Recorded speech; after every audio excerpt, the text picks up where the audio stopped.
And now we're back here on the sports scene, everyone, for our second segment. We are joined by our fantasy football insider here at iHeartRadio, and now here at Sports Fluent Media, Rahul Natarajan, making his triumphant return back to the sports scene. Rahul, thank you so much for taking time out of your week to join us. I know you got a lot of things going on.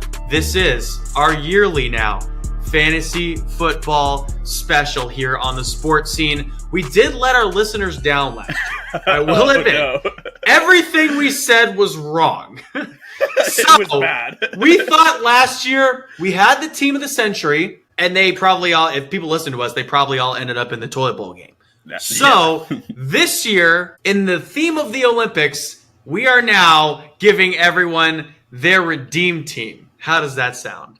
Redeem team sounds great to me. Comeback team of the year. I think we should be a front runner, Jesse. It's great to be back on the show. Thank you as always for having me on. I'm really excited. You know what? Redeem team is right, because I look back on that episode with such shame. It's not even we gave like some like mild busts and other guys that were just okay. Everyone flopped tremendously. Jesse. Yeah, it was not good. Yeah. It was like, these are your league winners right here. Keenan Allen was dead the final 5 weeks of the fantasy season. Did not play a single snap. And then, guys like that, where we came in and we said, you know what? This is exactly what you need to do. If everyone did the exact opposite, they might have won their league. That's right. That's right. We're going to take another swing at this, and we're still figuring this out. This is our year 2 fantasy special, right? So by year 15 down the line, we're going to be picking perfect fantasy teams for everyone. So work with us here, people. We're working out the kinks, just like you all are at home. And hey, if you're listening to this episode, that means you need help. And so do we. So let's figure it all out together. So Rahul, let's start things off with our top 10 picks in this draft of what we think, who will go 1 through 10. And for me, it's a pretty clear-cut list. For top 10, you might think something a little bit differently as we get towards the latter end of the 10, but I'm thinking consensus: Christian McCaffrey, number 1, CeeDee Lamb goes number 2, Tyreek Hill's number 3, Breece Hall 4, Bijan Robinson 5, Justin Jefferson 6, Jamar Chase 7, Amon-Ra St. Brown 8, Jahmyr Gibbs 9, and I had Jonathan Taylor, the running back for Indianapolis, at number 10. We can go through each of those because we're actually swimming in time right now. They love us at iHeartRadio. They're not going to shut us off. So Christian McCaffrey, he was by far ahead of the running back pack in half-point PPR, full-point PPR last year, that you could have reduced his fan points by 28%, and he'd still have finished as the top running back in all of fantasy. Right. So he's, I think, the consensus number 1 pick based on ADP and also just reality. He's the best fantasy player. Absolutely. This is the difference maker, Jesse. It's not just that you could reduce his points by 28% and he would still be the RB1. The gap from Christian McCaffrey at RB1 to Raheem Mostert at RB2 was the same gap from Mostert at RB2 to whoever the RB17 was. So it's not just that McCaffrey was elite. He absolutely lapped the field, right? There's another statistic. I play in a lot of tournament style fantasy football, and last year, if you had teams that had Christian McCaffrey advanced at a 59% rate, that's what 2 teams advancing in top 12. That's how they measure it. So on average, you're only advancing 1 every 6 times. If you had McCaffrey, you advance more than 1 every 2 times. He's just that is all to say he's the difference maker. There's been some murmurings, and the other players around him are phenomenal in their own right. But I think really the top 5, as you read it, should be the way these players are drafted. The 2 that maybe the more casual or the ones who haven't been as plugged in, Breece Hall and Bijan Robinson, are being drafted in that top 5. When Bijan was a first-round pick, Breece Hall wasn't because of the ACL tear. The reason behind is it's quite a similar parallel in both Breece Hall with Aaron Rodgers and Bijan Robinson with Kirk Cousins are getting those veteran quarterbacks back from Achilles tears. We project a huge improvement in their respective offenses, and they'll need it because last year, Breece Hall and Bijan Robinson only combined for 5 touches from within the 5-yard line, which is absolutely crazy. This is where running backs make their hay in fantasy football. I mean, compared to that's messed up. Yeah, like Derrick Henry himself had 17, right? So like more than 3 times the two of them last year. That's what we project to change. Both are also phenomenal pass catchers. I mean, I could see a world where you draft those two ahead of the wide receivers, CD and Tyreek. I wouldn't recommend it. That's not what I would do, but they are absolutely elite. You'd love to have them on your team. Yeah, I was going to say that, Breece Hall in the final 7 games of this fantasy season, he was second to CMC at the running back position with 20-plus points per reception points, full point, in any league. By the way, Christian McCaffrey, should we be a little bit worried about his little calf injury that he's been dealing with here in the preseason, or do you think game 1, Kyle Shanahan system, Christian McCaffrey is just the guy? Yeah. I have no worries about the calf injury. In fact, like all the, coach speak coming out is that if they had a regular season game, the weekend after it happened, McCaffrey would have been in the lineup. It is a very minor injury, and I wouldn't let that worry me. There is a chance. I mean, you saw the Niners, grueling run to the Super Bowl. McCaffrey, a season with like a mammoth number of touches. He's entering his like age 28 year. Like there is a case his workload could go down a little, but I still don't think it matters. McCaffrey is the 101 because he's just beyond elite at what he does. And what he does is so good for fantasy football, right? The pass catching for the running backs is what makes the difference in the end. And McCaffrey is the best out there. He's also just, top 2 player in the league, not named Patrick Mahomes, in my opinion, right? Like he's just that valuable to any team. So CeeDee Lamb's an interesting one because he hasn't signed his extension yet that he was offered. He's not doing the franchise tag. I'm a little worried about him, but he was in full bloom over the final 12 regular season games of 2023. 108 catches, 1,391 yards, 12 touchdowns, and he's only 25 years old. So should he, barring anything outstanding with contract and money talks, you think he's pretty much a go for the number 2 pick if you're going to draft him for your fantasy team? I recently made the switch to put Tyreek Hill over CeeDee Lamb. Really? I moved him down from 2 to 3. Let's be clear. I'm not fading him any further than that. Yeah, okay. This is, we saw what he did last year and, still playing. I mean, who knows if it's the last year of Dak Prescott at the Cowboys. They've got some massive, contractual situations to sort out with those two and Micah Parsons. And I mean, Jerry Jones needs to just let someone else take the wheel at this point. Like, this is embarrassing for the franchise that the Cowboys are, right? Though 31 other teams will probably rejoice at like what's been going on there. But for me, I don't know. Maybe you can discount him a little bit for like week 1, week 2, but every other week he's going to be elite. So I have no problems with CeeDee Lamb in the top 3. Ahead of that, like if that's what you want to do, I also wouldn't hate it. We just saw what he did, right? Yeah. I think Tyreek Hill has not only survived life after Patrick Mahomes, he's pretty much thrived.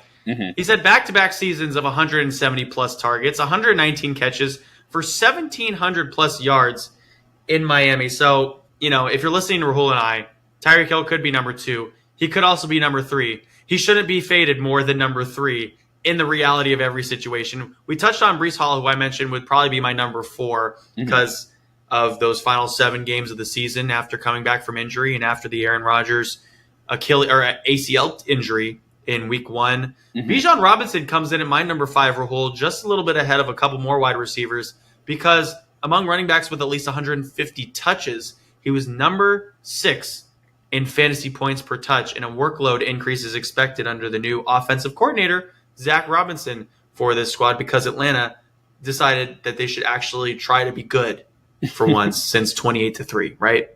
Yeah, exactly. I mean, quite baffling in the offseason that they gave Kirk Cousins the absolute bag and then went and spent the 8th overall pick. This guy is literally the Tobias Harris of football. He is the Tobias Harris of football. You can quote me on that. Continue.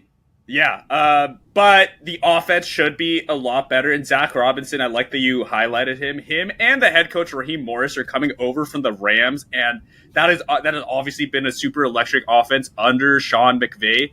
Bijan Robinson. Now, I clearly have Breece Hall over Bijan Robinson. There's two reasons why. Mainly because, as you touched on, Breece Hall was elite down the stretch. Last year, we saw him do that, and we haven't seen that from Bijan Robinson. The second is Bijan does have Tyler Algier in his backfield. Now, Algier should be used a lot less than Arthur Smith used him, like, honestly, bafflingly last year to, spend such capital on a running back and then give the ball to someone else. But Algier is still there. He's a decent player. And the coaches have warned that he won't just go away. So that's just why I have Bijan slightly lower than Breece Hall. But I'm still projecting him to be a top 5 overall player, right? I'm clearly very high on him. It should be very exciting to watch this year. Who are you going with at 6 and 7 now? Because I'm going to mention a couple wide receivers, Justin Jefferson and Jamar Chase.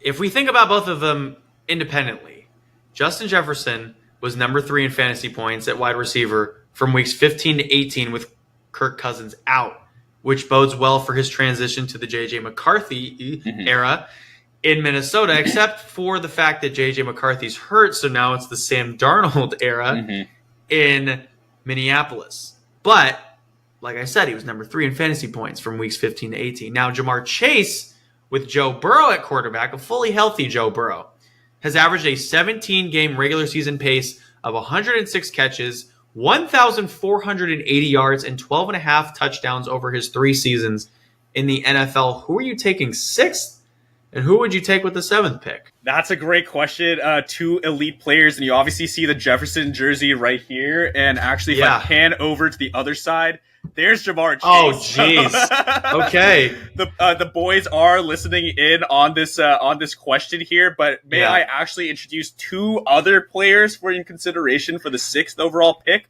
Okay. One that was actually not mentioned in your top 10, and that's the 2 Browns, Amon-Ra and A.J. Brown.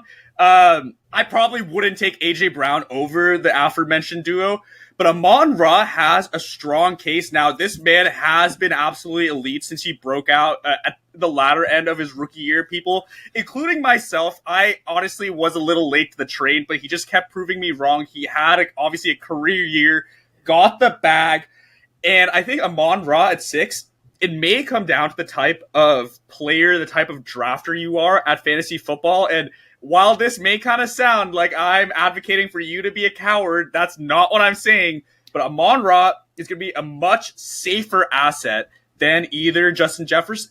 Then definitely Justin Jefferson with the QB worries. Jamar Chase, I've recently become a little bit worried because he's also holding out. I don't know what this guy's thinking because Jamar Chase has 2 years left compared to CeeDee Lamb's just 1 year. So I don't really know what game he's playing at. Jamar Chase, it's very, I don't know if this is stretched too far, but if you remember in college, he actually sat out his junior year because he thought he'd proven everything he needed to prove. It was the COVID year, so he went top 5, so his decision was justified. But there's some chatter he may not, play unless a contract's been given. In that sense, Amon-Ra has jumped a little bit ahead for me, depending on if you want a safer pick. The thinking behind that is, Jesse, it's not that I don't want the ceiling. It's like when you're picking amongst elite players, I don't mind taking the safest options sometimes and then going for my ceiling shots a little later when I maybe know the values a little more. I know some guys that I'm really high on. When it's like Amon-Ra who's going to get you, 17 points, or is it Chase who could get you 18, but he could get you 16? Jefferson's had a 20-point season, but with Sam Darnold now for the full year, would that fall to like 14? It's just a big risk. So depending on what kind of risk tolerance you have, in the first round, my pick would be between Jamar Chase and Amon-Ra St. Brown. I'd have Justin Jefferson slotted in 8 because this is still the best wide receiver in the game, right? Like, he's one of the best players in the league. And he got paid like it too. I believe in the talent. AJ Brown at 9, that's another interchangeable one for a similar reason. And I'm really high on AJ Brown. He was on a tear to start last season. He broke the NFL record for the most consecutive 125-yard games. It's a niche number, but still an impressive number. He had 6 consecutive, and then AJ Brown fell off to end the year.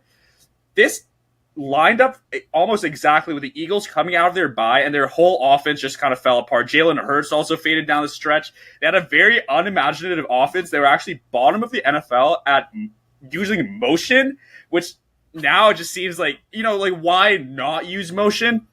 Yeah. Like, it's baffling, right? So if you look at the 49ers, you look at any of the pre-snap motion from any of these, more Shanahan offenses, they're having all these guys move everywhere before the snap. Exactly. That's like how the modern game is played, and to be bottom of that list when you're an elite offense and like a Super Bowl aspirant is like not acceptable. So they brought in Kellen Moore from the Chargers, who, mixed year. He was of the Cowboys before, but electric offense then. I do have a little more faith in creativity in that offense coming back. Also, Jason Kelce retiring. I think the tush push will be used a little bit less.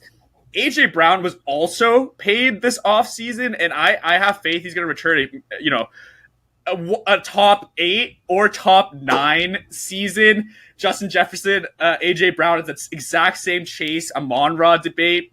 I'd be happy with both of them, but that's kind of how my 9 shakes out. I think is a very, for me, rock solid, very clear 9. If you're in the 10 spot in any draft, I'm very sorry, but 10 to 12, that's tough. And we can get into who I think. There are also more names that you mentioned, but that's kind of my read on the middle of the first round. Yeah, so I had Justin Jefferson, Jamar Chase. I actually did have Amon-Ra St. Brown at 8. Mm-hmm. And, the Sun God. Yeah. He joined Justin Jefferson and Michael Thomas as the only wide receivers with 300-plus catches over the first 3 seasons of a career. 9 100-yard games in 2023 to lead all receivers. By the way, I know my advice sucked for everyone else, but my team ended up last year having my running back 1 was Christian McCaffrey, my wide receiver 1 was Amon-Ra St. Brown, and my wide receiver 2 happened to be a guy who I might take a swing at with that number 10 pick, in Puka Nacua, who set the rookie mark for receiving yards, 1,488, and he remained elite even after Cooper Kupp returned from injury. He was the number 6 wide receiver in fantasy points from weeks 5 to 18. Just saying. But I do like what you had to say there, and possibly taking Amon-Ra St. Brown with that number 6 pick. Let me just say, at least he's always going to get the ball on 4th down, because that's just how they work. And if you have cojones as big as Dan Campbell's for going for it every single time on 4th down, you will be rewarded with your nuts for drafting the Sun God with the number 6 pick. Please, I hope I have the number 6 pick in one of these drafts, because I'm just going to draft him just because, dude, this guy freaking rocks. Yeah. He's an absolute baller, such a gamer, and he's a nice dude as well. I'm high on the Amon-Ra St. Brown train. I had him slotted here at number 8. But what you just said about him, now that I'm talking about him and how much I love him, he's my number 6. I don't care what anyone else says. The Sun God to the moon, baby. Okay, but let's get into this number 10 pick, because some people have, I do want to say, I had Jahmyr Gibbs at number 9 is what I was kind of thinking. I know you liked wide receivers 6 through 9. I had Jahmyr Gibbs and Jonathan Taylor, Puka Nacua in this little bubble here. The reaction for Jahmyr Gibbs, a lot of people were like, okay, maybe his injury and all this other stuff, but counting the postseason, he scored 14 touchdowns in the final 14 games of his rookie season, and he finished second among running backs in rushes of 20-plus yards with 10 of them. So that's my thoughts on him. Jonathan Taylor, just 2 seasons removed from the 4th best half PPR season by a running back since 2010, and he's still just 25 with contract issues now in the rearview mirror, so he gets to play a full season. Is that a logical number 10, or should I just, it's a wide receiver showcase here? Puka Nacua at number 10. What do you think? Right. So I think I had you had AJ Brown at 9, I think. So I have 6 wide receivers and 3 running backs in my top 9. Jahmyr Gibbs, quite possibly will, when I close down the rankings as the season kicks off, is probably favorite to be 10. The injury has spooked me a little bit. But I mean, phenomenal player, right? He is going to split that backfield, but it's such an electric offense and a great O-line that I really don't have worries in that account.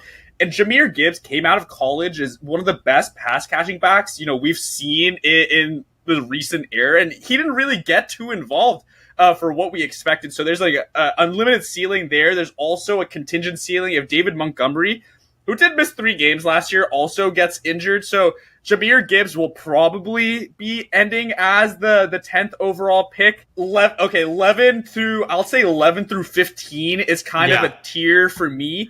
Top of that tier, a new name I'm going to introduce is Garrett Wilson, and perhaps we are a little scared because I do remember we had a whole Garrett Wilson segment last year. We talked so high about Garrett Wilson last year. Yeah.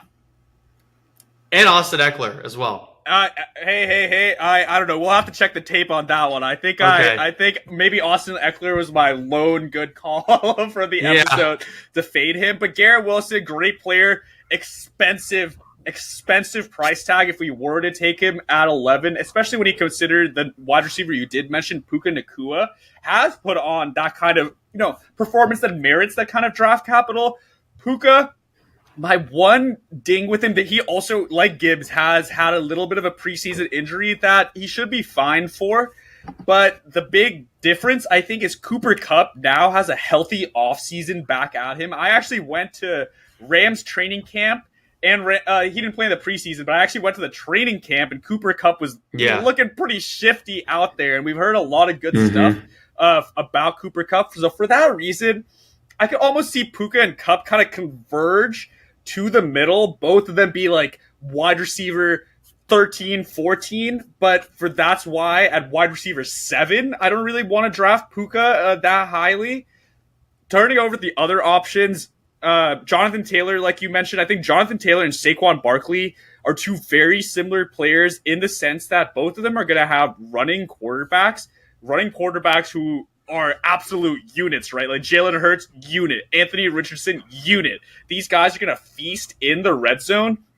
Takes away a little bit of that ceiling, and running quarterbacks also are statistically proven to check the ball down less to the quarterback check the ball down less to the running back, and we kind of want those PPR points. So for that reason, I'm a little bit, I would say Jonathan Taylor, Saquon Barkley are like 6 and 7. I'm actually going to put Kyron Williams up at 5, right behind Jahmyr Gibbs. And second in total touches last year by a running back to Christian McCaffrey. Absolute beast, right? He had a workhorse season. It's been a little up and down in terms of like market value because Blake Corum, the Michigan star, was drafted to the Rams. But this is Kyron Williams' backfield to lose. Yeah, Sean McVay. He can afford. He can't. Yeah, right. Like you mentioned, the touches. He can afford the touches. He can afford to give up the touches. And when Kyron Williams is actually a little bit of a smaller guy, he got injured last season. I don't mind Blake Corum taking a bit of that wear and tear. When Kyron Williams is going to have all the high value touches, but I actually have Kyron at 5 because unlike Saquon and Jonathan Taylor, Kyron Williams can be the RB1.